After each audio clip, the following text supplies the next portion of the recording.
Praise the lord. యెరూషలేము ప్రార్థనా మందిరము. ఈరోజు దేవుని వాక్యము. ప్రభువు నా ప్రభుతో సెలవిచ్చిన వాక్కు, నేను నీ శత్రువులను నీ పాదములకు పీఠముగా చేయు వరకు నా కుడి పార్శ్వమున కూర్చుండుము.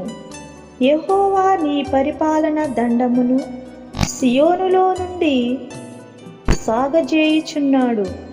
నీ శత్రువుల మధ్యను నీవు పరిపాలన చేయుము.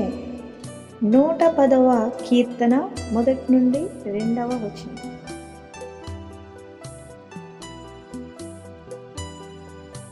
సంఘ కాపరులు ఎన్. డేవిడ్ రాజ్ దీవెన. God bless you all.